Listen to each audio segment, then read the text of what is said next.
Hindi niya iniwan ang asawa hanggang sa makatulog ito sa kanilang kama.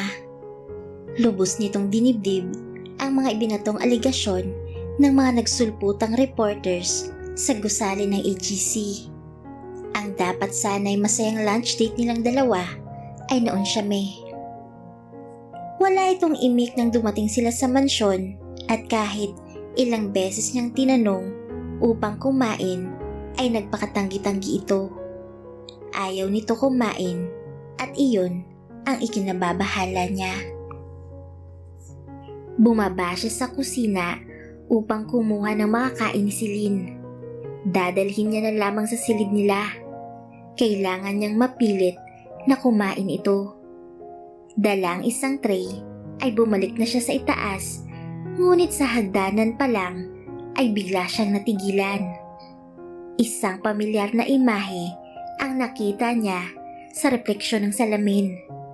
Hindi siya maaaring magkamali. Si Peyton ito. Nang lingunin niyang direksyon ito ay wala na.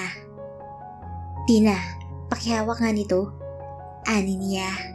Kasalukuyang nandoon lang si Tina at naglilinis. "Okay po sir." Lumabas siya ng pinto at masusing sinuri ang paligid. Walang tao. Paano niya nakita si Peyton? Marahil sa kakaisip niya ay kung ano-ano nang napapansin niya. "Sir, may hinahanap po ba kayo?" tanong ni Len. Wala naman." Nilapitan niya si Tina. "Thanks," aniya matapos kunin ang tray ng pagkain. Tulog pa rin ang datnan niya si Celine sa kanilang kama. Kitang-kita sa mga mata nito ang labis na kalungkutan. Minsan na niyang naipangako sa asawa na hindi niya hahayaang masaktan pang itong muli, ngunit bakit wala yata siyang magawa ngayon? Maybe, hinagkan niya ito sa buhok. Bahagya itong kumilos. "Naistorbo ba kita?" Sagot nito.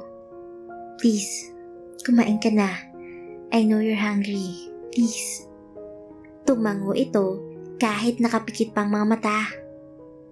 "I'm sorry, sweetie." "It's okay, baby.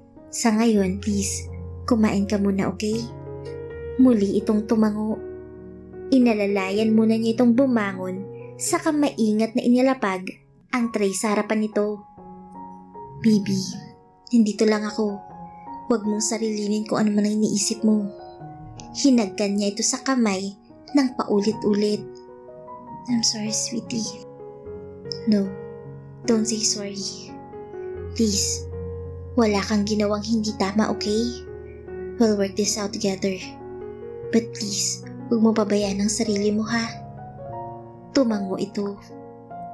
"Promise?" "Promise, sweetie." Mabilis siya nitong hinagkan sa labi na agad naman niyang tinugon. Napagpasyahan nilang mag-asawa na magpunta ng grocery. Ito ang hiniling ni Celine upang libangin ang sarili. Katatapos lang niyang makausap si Zendrik at John na linisin ang isyong nadawit ang pangalan ng kanyang asawa. Sisiguraduhin niyang hindi magtatagal ay malalaman niya rin ang buong katotohanan.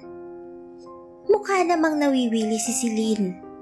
Napangiti siya nang bigla itong tumigil sa toy section at waring may hinahanap.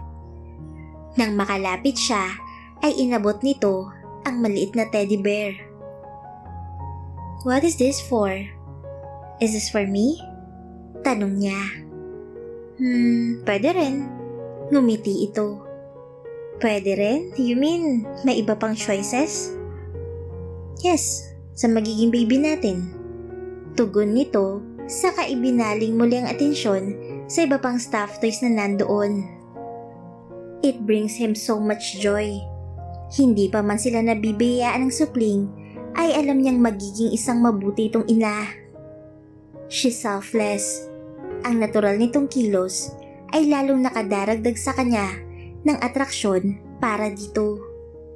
No wonder na hindi ito pinahalaga ng iba dahil hindi nila nakikita ang kabutihan sa puso nito. Well, lubos naman itong nakakalamang in terms of physical attributes, ngunit hindi mapapantayan ang busilak nitong puso. Matapos nilang makapagbayad, ay dumiretso na sila agad sa exit door. Wait me here, love. Kunin ko lang ang sasakyan.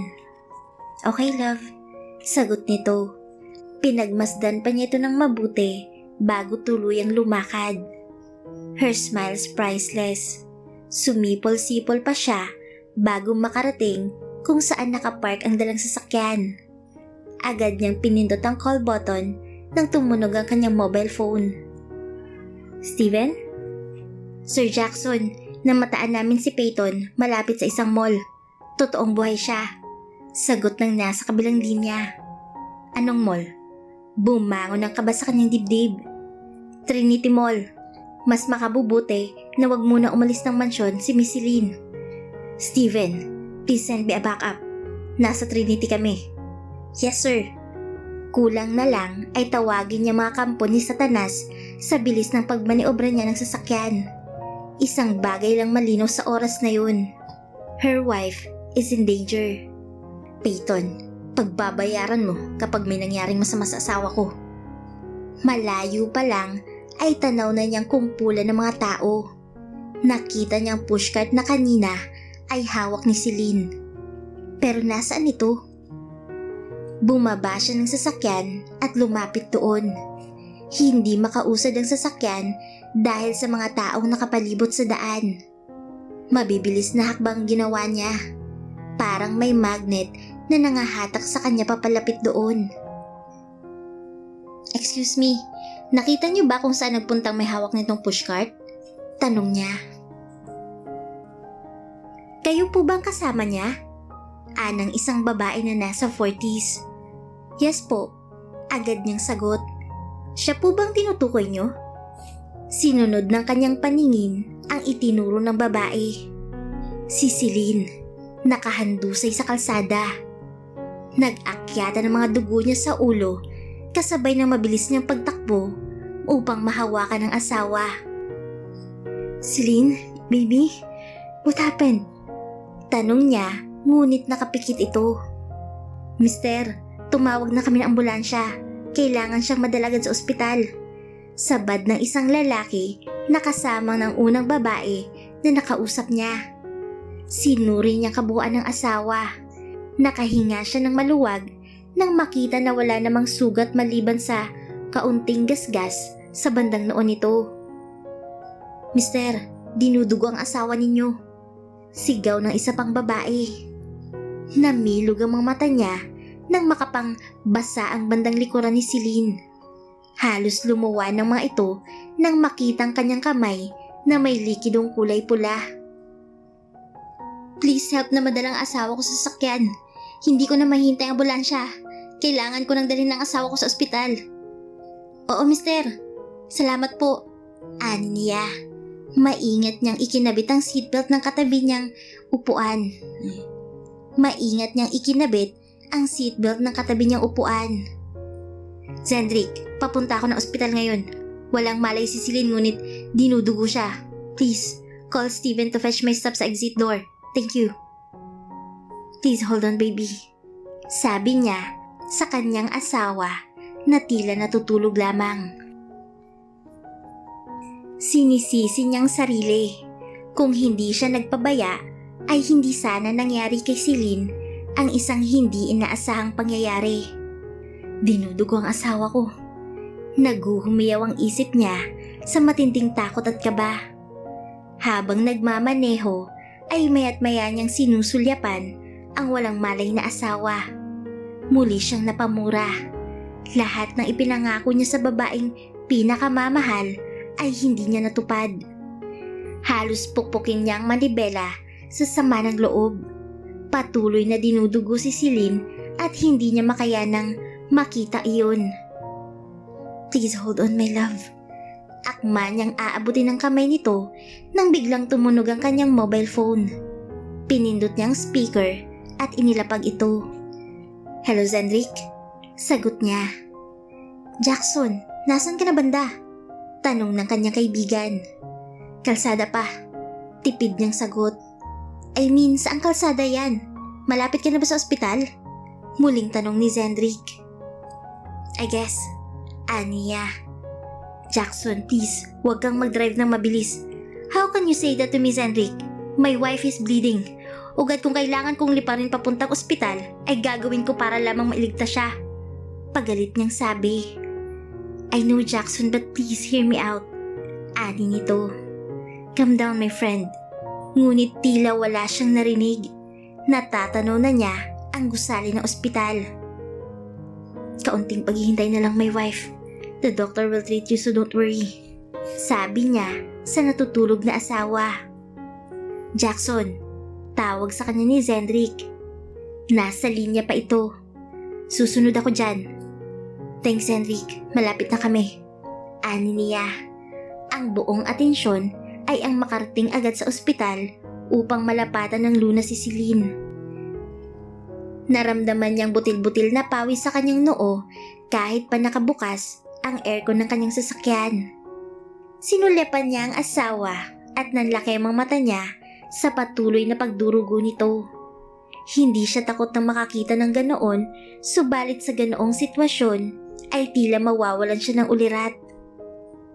"Jackson, si Peyton, si Zendrik. What about her?" Galit niyang tanong. "Tingin ko ay nakasunod siya sa inyo." Ani nito. "Ano?" Tumawag si Steven at mahigpit din nilang sinusundan ito. "Salamat, Zendrik, but I can't focus now. Nag-aagaw buhay si Celine at wala akong magawa na kahit ano." "It will be fine, Jackson." Napalingon siya sa marahang paggalaw ni Celine.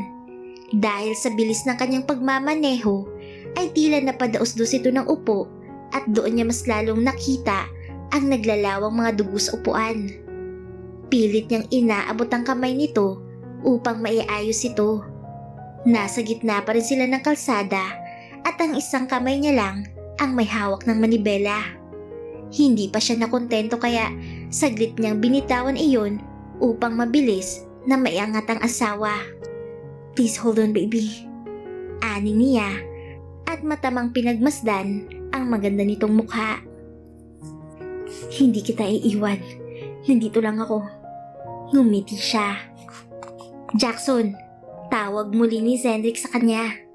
Sa kanyang paglingon sa kinalalagyan ng mobile phone ay ang pagtama ng isang malaking bagay sa kanyang sasakyan. Sa labis na pagkagulat ay nagawa pa rin niyang maiharang ang katawan sa asawa. Isang ngiti ang sumilay sa kanyang mga labi bago pa tuluyang pumikit. "Jackson! Jackson! Anong nangyayari?" Narinig niyang nagpapanik ang boses ni Zendrik.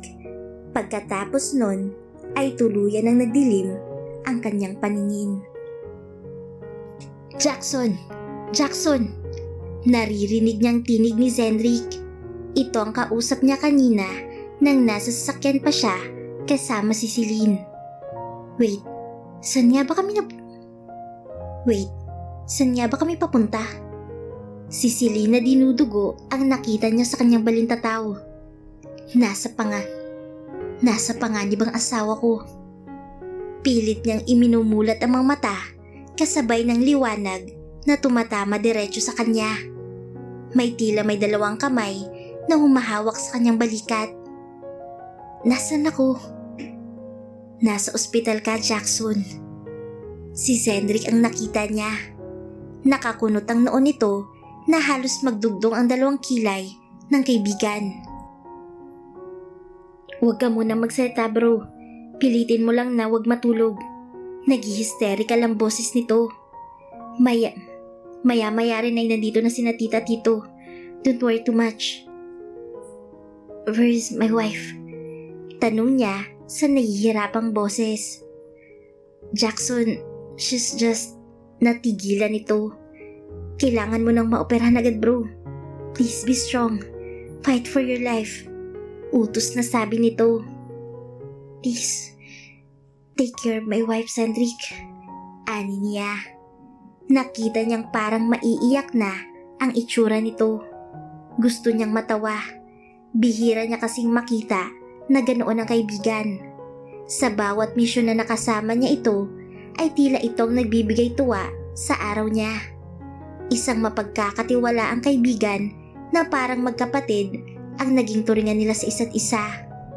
Hindi niya rin pwedeng basta nalang kalimutan si John. Tipong lagi itong nagmamadali sa lahat ng oras, ngunit laging saktong pagdating ng tulong nito sa tuwing kinakailangan niya. Bigla niya tuloy na-miss ang kaibigang si Leonard na isang totoo na niyang kapamilya dahil napangasawa nito ang pinsan niyang si Zenny. Naunahan pa siyang magkaroon ng anak na labis naman niyang ikinatuwa dahil alam niyang iyon ang kapwang katuparan ng pag-ibig ng dalawa. Saksi siya sa pagtitingin ng inilaan lamang ng mga ito sa bawat isa. Isang nakangiting mukha ni Dylan ang biglang sumingit sa kanyang balintataw. Ang kanyang nag-iisa at batang kapatid. Medyo easy-go-lucky pero ipinakita nito na isa siyang tunay na Anderson. Mabilis matuto sa lahat ng bagay kahit na isang first-timer. Pero nang nagtapat ito tungkol sa isang babae na iniyakan nito, ay doon niya nasaksihan ang puso nitong umibig ng tunay. Alam niyang kung sino man yung babaeng napaibig ng kanyang kapatid ay napakaswerte. Dahil iyon ang una at huling beses na naging ganoon si Dylan. Tiyak na totoong nararamdaman nito para sa itinatanging babae. Jackson, huwag kang humiti ng ganyan. Si Zendrick, kasama nito ang mga nakasuot na puting damit habang itinutulak ang hinihigaan niya. Mukhang iyon na ang huling sandali na makikitang nakatutuwa nitong ekspresyon. Pakiramdam niya ay wala na siyang lakas upang magsalita pa dahil unti-unti nang bumibigat ang talukap ng kanyang mga mata. Ngunit parang may kulang. Bakit tila may hinahanap ang kanyang puso? Si Celine, ang naging buong buhay niya.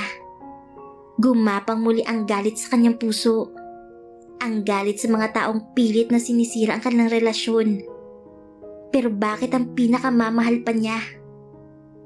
Celine, my baby, nasaan ka na? Mahal na mahal kita. Ramdam niyang masasaganang luha na naglandas sa kanyang mukha, saka hinila ang mga mata niya sa pagpikit.